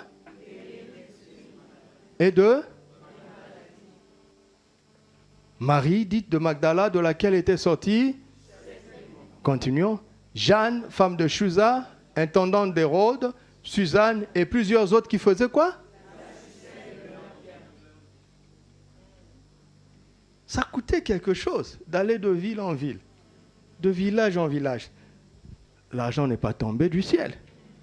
Ce qui est tombé du ciel, c'est l'onction de l'Esprit et de force.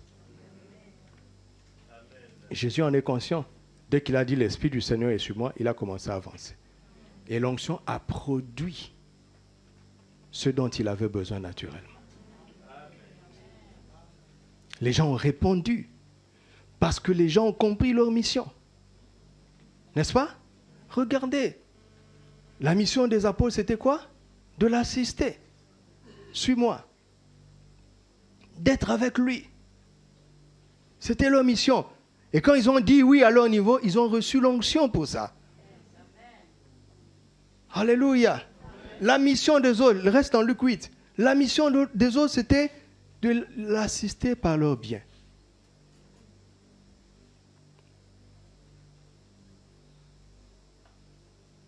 Vous entendez?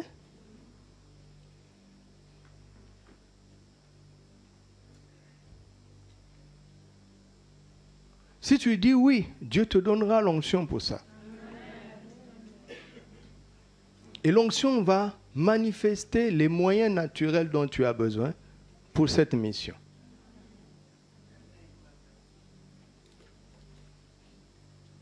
Ça peut être une mission de leadership, ça peut être une mission d'accompagnement. Tu dois discerner quelle est ta mission.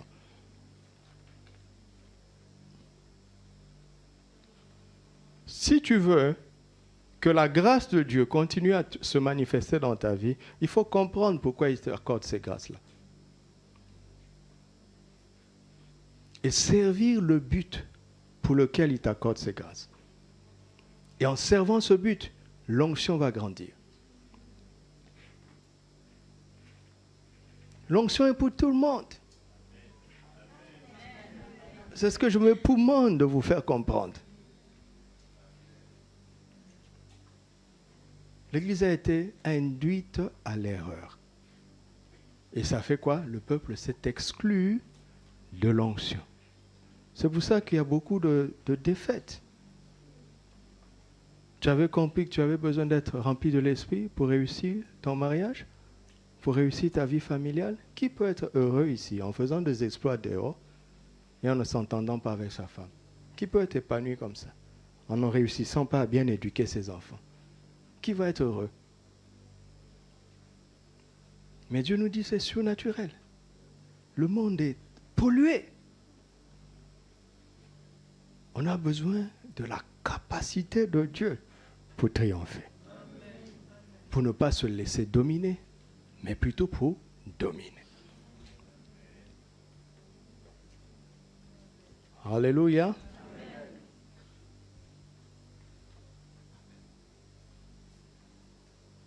L'onction est liée au Saint-Esprit. La foi est liée à Jésus. Jésus est l'auteur de la foi. Et celui qui l'emmène à la perfection. OK?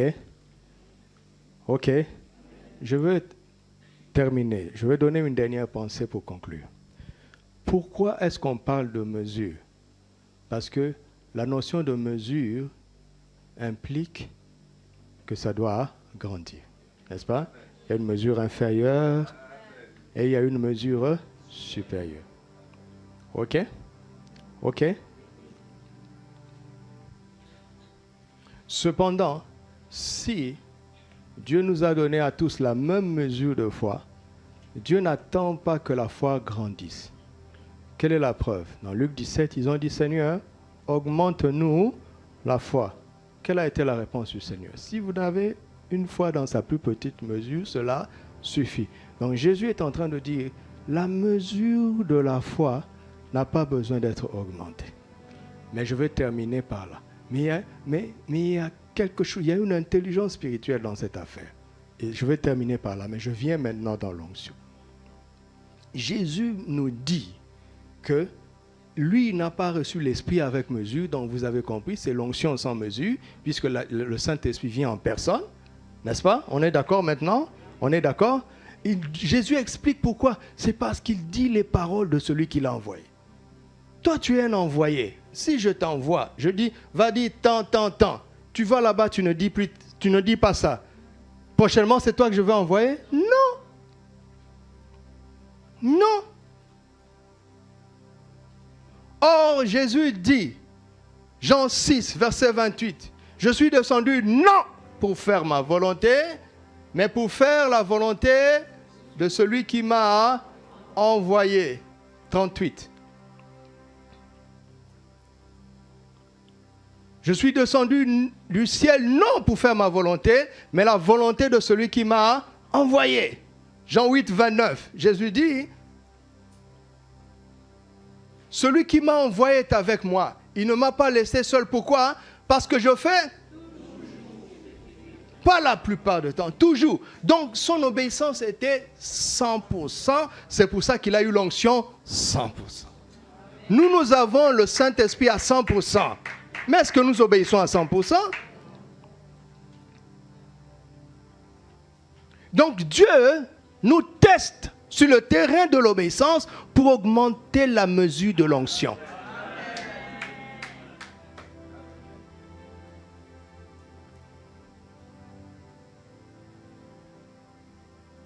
Le premier miracle, c'était quoi? Faites ce qu'il vous dira. C'est lié à l'obéissance.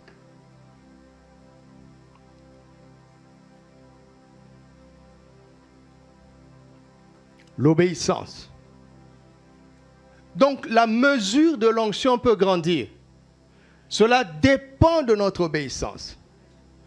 Le Saint-Esprit est la source. Si je l'attriste, il est frustré.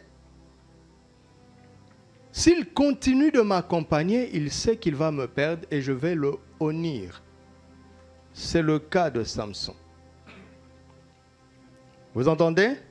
Suivez-moi, c'est très important. C'est important pour ta vie.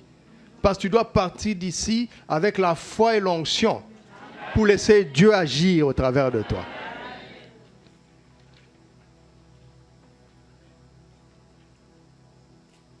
Lisez attentivement la parole de Dieu. Méditez. On dit, l'esprit commença à agiter Samson quelque part. Commença. Mettez ça, trouve ça dans Juge 13. Commença.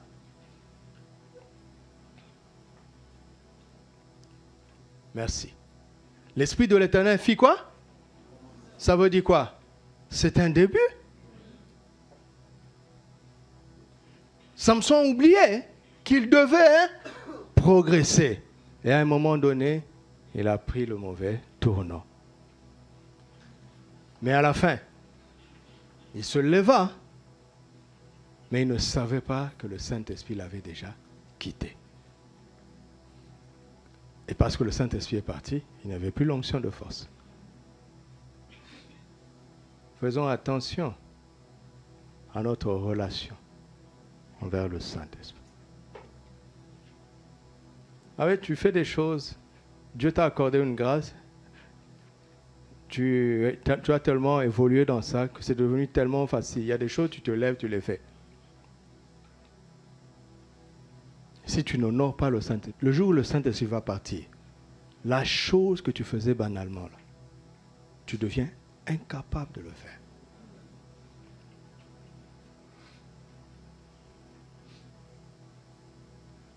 N'oublions pas que ces grâces viennent du Seigneur. Maintenant, nous grandissons dedans à travers l'obéissance. C'est pour ça que Paul dit, n'attristez pas le Saint-Esprit. Et à la fin, il dit, n'éteignez pas le Saint-Esprit. Ça, je prie que ça n'arrive à personne. Parce que si l'Esprit s'éteint, c'est fini. Quand on dit qu'il n'y a pas de pardon à lui, c'est ça. Il va supporter. Mais quand il s'éteint, c'est fini.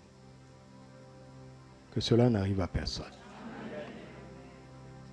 Mais si nous sommes du côté de l'obéissance, vous allez voir, on va progresser. L'onction va grandir. Et Dieu va agir de plus en plus efficacement au travers de nos vies. Nous sommes là pour ça. Alléluia. Dis, je suis là pour ça. Donc, tout dépend de ta relation avec le Saint-Esprit. Comment tu honores le Saint-Esprit, comment tu obéis au Saint-Esprit, ça fait grandir l'onction. Et quand je dis ça fait grandir l'onction, je t'interdis de penser au spectacle charismatique. Parce que ton onction, on va le voir dans le lieu de travail. On va le voir. J'ai été étudiant comme vous. Combien de fois j'ai fait l'examen, à un moment donné, je sens que ce n'est plus moi. Un jour, j'étais très brillant à l'école par la grâce de Dieu. Je savais. J'ai reçu Jésus à 7 ans. Dès que j'ai reçu Jésus, je suis devenu un surdoué. Je savais que c'était Jésus qui avait fait ça. Un jour, nous sommes entrés en classe d'examen Et il y avait 5 questions. La question 4 et 5 étaient dans le programme, mais on n'avait pas eu le temps de l'apprendre. Et c'est là, plus tard, je vais comprendre que le prof avait préparé ses examens dès la rentrée scolaire. Et moi, j'ai fait l'examen en 50 minutes, un examen de 2 heures. J'ai rendu ma copie. Quand je suis sorti, c'est là où le prof s'est rendu compte qu'il fallait annuler la question 4 et 5. Donc, il est le temps de passer dans toutes les classes pour annuler ça. Il arrive dans ma classe, le surveillant dit, mais il y a un qui est déjà sorti. Il dit, c'est qui? On lui dit, c'est Doudou. Il a pris ma copie pour corriger le jour même. Moi, je suis rentré à la maison. Le directeur appelle papa. Je peux vous donner le numéro de mon père pour vérifier. Il dit, on va lui faire sauter de classe. J'ai répondu précisément à un cours que je n'avais pas appris. Ça m'est arrivé plusieurs fois. Ce qui m'arrive quand je prêche, a commencé à l'école. À un moment, je commence à parler, je sens que mon esprit s'ouvre. Et je commence à comprendre des choses. Tout devient clair. C'est comme si quelqu'un est entré dans ma tête et a pris ma main. Et il a commencé à écrire. C'est ça l'onction. C'est ça l'onction. Tu vas créer des recettes de cuisine. Par l'onction du Saint-Esprit. Tu vas créer des modèles de coiffure décentes. Des tenues décentes. Alléluia. Savez-vous que Dieu est un couturier? C'est lui qui a donné le modèle du vêtement sacerdotal. Dieu est dans tous les détails. Alléluia. Tu vas innover, tu vas trouver des matériaux adaptés dans la construction. Tu vas découvrir, tu vas amener des solutions économiques comme Joseph. Tu vas innover dans l'éducation. Alléluia. Tu vas innover dans le système de gouvernement. Par la sagesse d'en haut. Où est-ce que David a appris qu'il fallait avoir un ministre d'État? Il a appris ça où? Un berger qui devient roi, qui structure la nation. Hein? Vous avez vu ça où? Mais à la fin de sa vie, la meilleure des choses que David trouve à dire, il dit, l'Esprit de Dieu parle par ma bouche. De Samuel 23. Vous avez vu? C'est pas ce que Jésus dit, ça? C'est pas ce que Jésus a dit?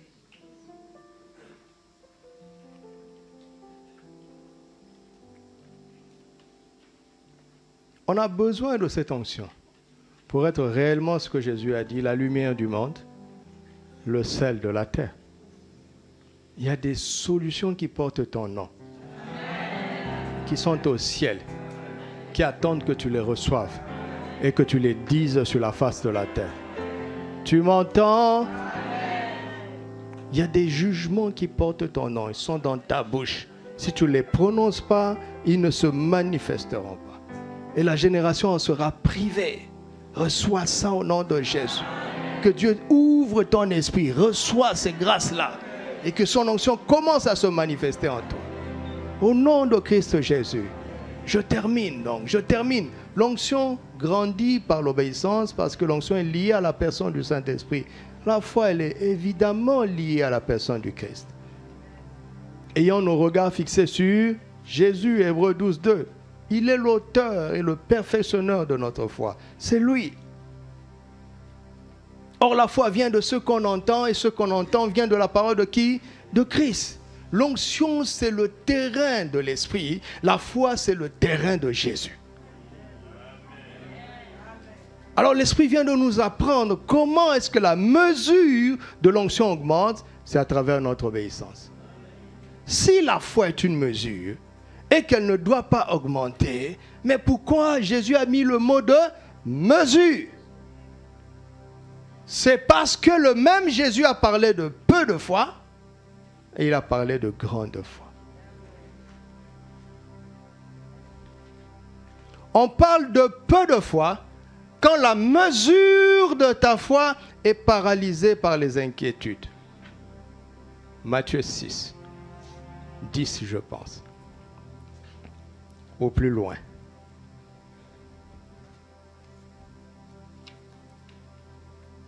Merci. Matthieu 6, 30.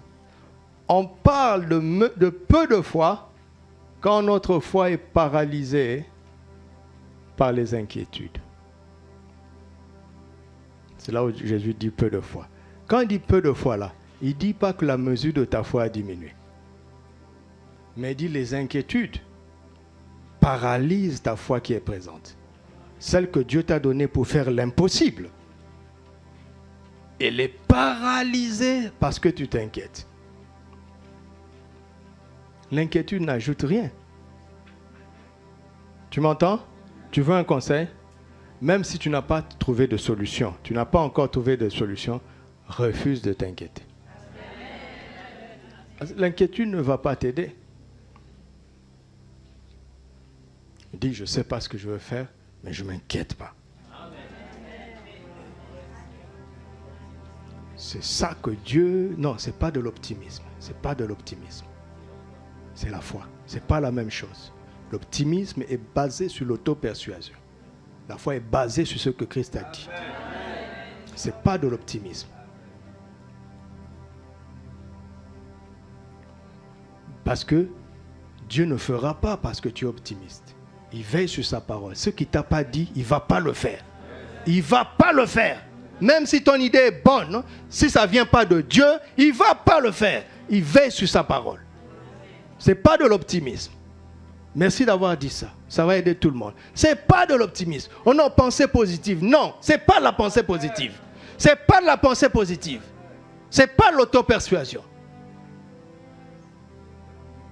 Il y a dans Hébreux 11, ils ont tous triomphé. Certains sont morts. Parce que Dieu ne leur a pas dit qu'il va les délivrer. Certains ont été bouffés par des lions. Dieu n'a pas dit qu'il va fermer la gueule. Donc, ils ont accepté ce que Dieu a dit et ils sont morts joyeusement dans les arènes. Et ça aussi, c'est la foi. Mais ce n'est pas être optimiste que de se livrer aux lions. Mais non, ce n'est pas une pensée positive que d'accepter la mort de cette manière. Ce n'est pas de la pensée positive.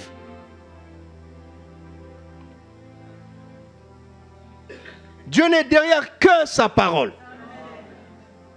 Ce qu'il ne t'a pas dit, il ne va pas le faire. Donc on parle de peu de foi quand la mesure de la foi, qui est déjà suffisante pour faire des exploits, pour réaliser l'impossible, est paralysée par l'inquiétude.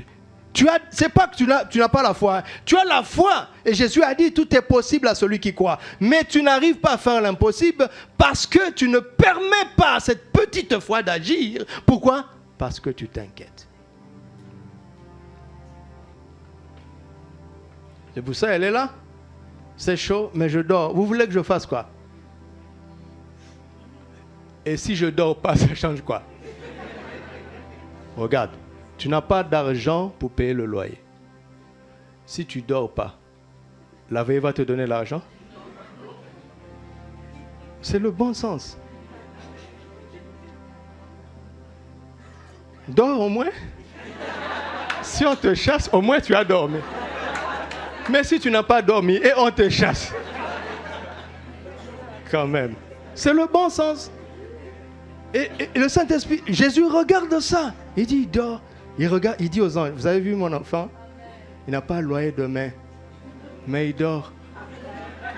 Regarde, il a 17 appels en absence du propriétaire. Mais il dort. Les anges regardent, ils disent, oui maître, il dort. Tu veux nous dire, il dit, ça ne vous rappelle pas quelqu'un?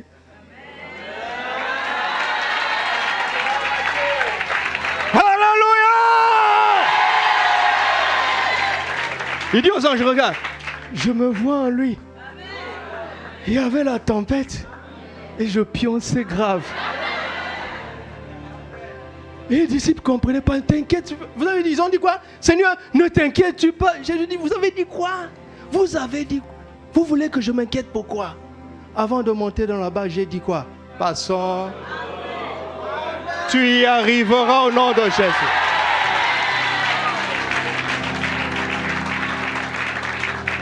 Je dors. Ça s'apprend. Ça s'apprend. Ça s'apprend. C'est pour ça qu'il y a ces difficultés. C'est pour que tu apprennes. C'est pour que tu apprennes. Tu es un porteur de solutions. Le système appelé le monde est méchant. Il est dangereux. La victoire qui triomphe du monde, c'est notre foi. Dieu doit t'entraîner. Parce que tu as beaucoup de gens à sauver. Ils sont appâtés par ce monde. Si tu ne te lèves pas, ils mourront. Si tu ne te lèves pas, ils seront détruits. Dieu est en train de t'entraîner. Alors dis, je ne m'inquiéterai plus. Je décide de ne plus m'inquiéter. C'est une décision. T'inquiète pas de ce que tu vas manger demain. Chaque jour suffit sa peine. Si demain il n'y a rien, tu ne mourras pas. Tiens bon. On peut rester pendant combien de jours sans manger? Dieu connaît la limite. C'est ce que je voulais dire. Tu es mort? Qu'est-ce qui s'est passé? Quelque chose s'est passé à un moment donné. Et ça, le peu de foi. Ta foi n'a pas diminué, mais elle a été contrôlée, paralysée, maîtrisée par l'inquiétude.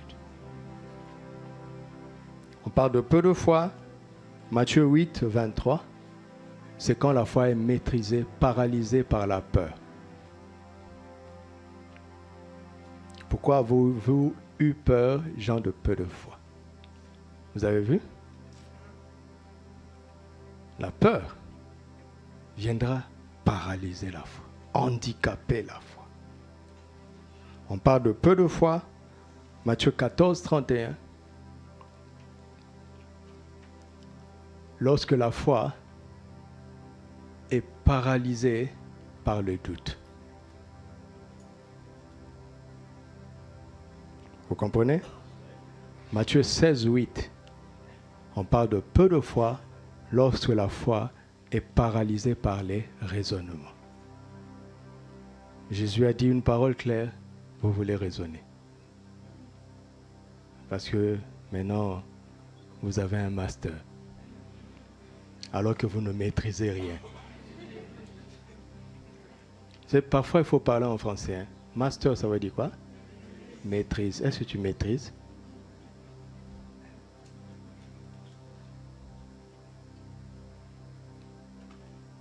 C'est lié à Jésus. S'il voit l'inquiétude, s'il voit la peur, s'il voit le doute, s'il voit des raisonnements, il sait que ta foi cesse d'être opérationnelle.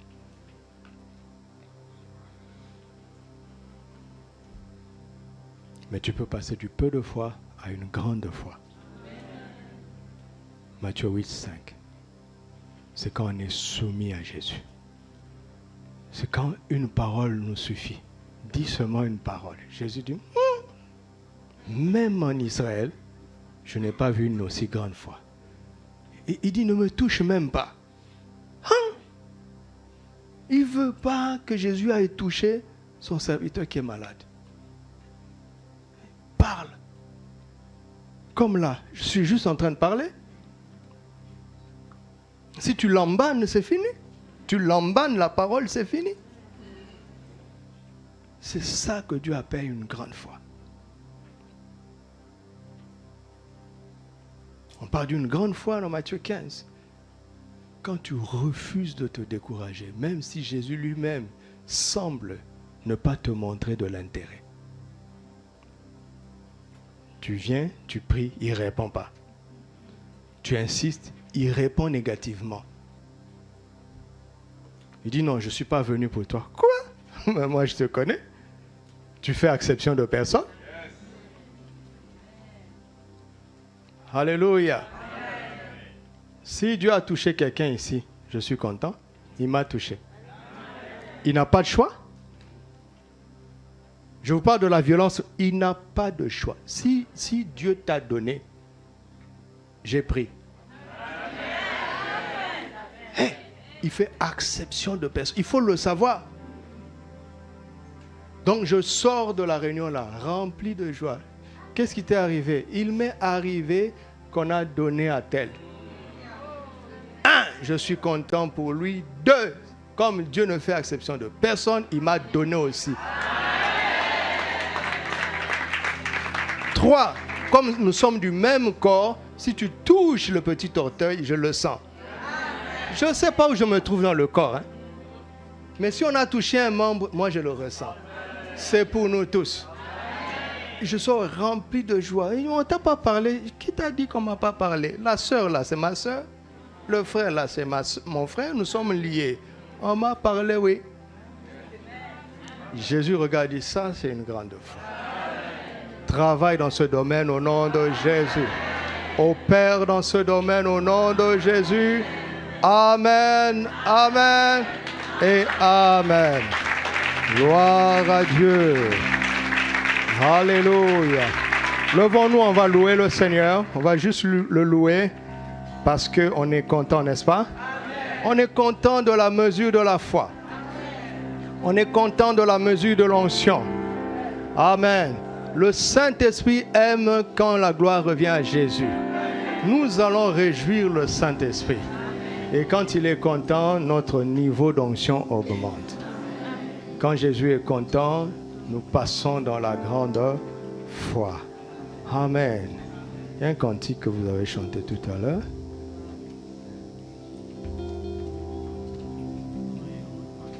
Je me souviens plus. Dieu, tu es bon. Dieu, tu es bon. Dieu, tu es